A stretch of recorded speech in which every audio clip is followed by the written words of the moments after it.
gets old. Go into the context of what you are trying to get across.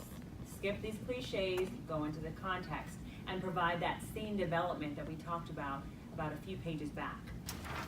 So now that we've read about a hero, how many of you actually feel like you actually may be a hero for your business? Okay, now there we go. We got a few extra.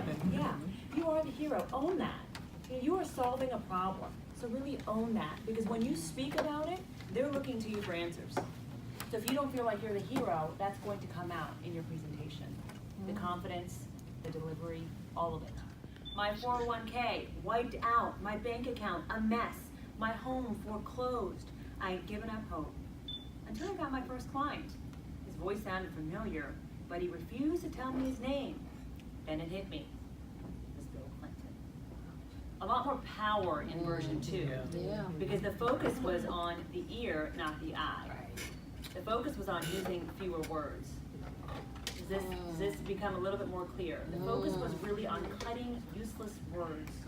The more you can do that, the more power it lends your story. Getting up and just speaking might hold you down for a few minutes, but nobody enjoys a rant or sentences that just go on and on and on and on, or people who change topics so quickly. It's too much to digest.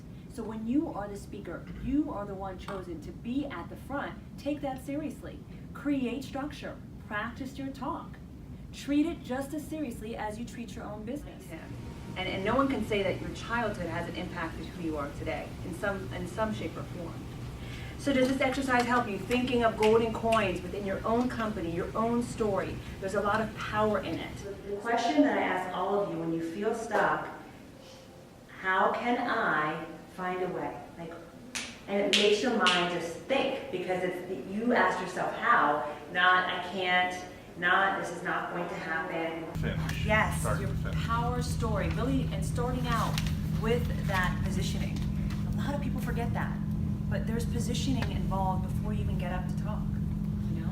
The other thing I thought was a big thing here was the thing about being vulnerable.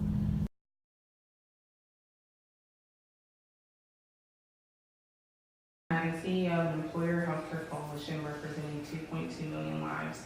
We save employers millions of dollars and give them a collective voice in addressing cost, quality, and access in healthcare. We empower employers as the real payers. Long. Do you understand what she does? Let's start there. Oh, I don't. I wasn't here. Okay. I think getting away from coalition and terminology and just getting to the root of it. The bottom line is you advocate for the business so that they can make the best choice, right, for healthcare For their employees. for their employees, to help their employees and their bottom line. So here's what I jotted down. Sure.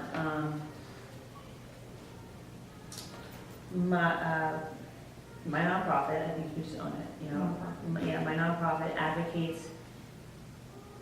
advocates for businesses to make the smartest choice for healthcare, to help the families, to help the people who work for them and their bottom line.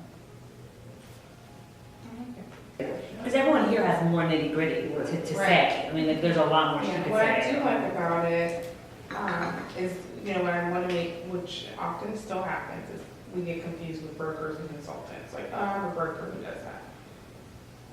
We're not your broker. But this saying, not starting with a nonprofit, an advocate does differentiate us from a broker or consultant. One of the inherent issues of our company is that we do so many different types of projects. So my elevator pitch to someone that's potentially doing a $2 million home is not like the one that I'm going to give to someone who's going to do a large-scale development. In fact, it can hurt. It can actually hurt in some cases because it suggests that the focus is on something else other than what is important to them. So this is really difficult for us, and I didn't have an actual elevator pitch. I almost think that it may have to be a loose framework. It comes down to, what do you want to be known for? What is the expertise? We have to figure that out. So that, I'd ask that, and then your pitch comes from that. Exactly. But what do you want to, in 5 or 10 years, what do you want to be known for? Versus, right now, you might be doing a little bit of everything. Yeah. So I would actually be looking farther down the line.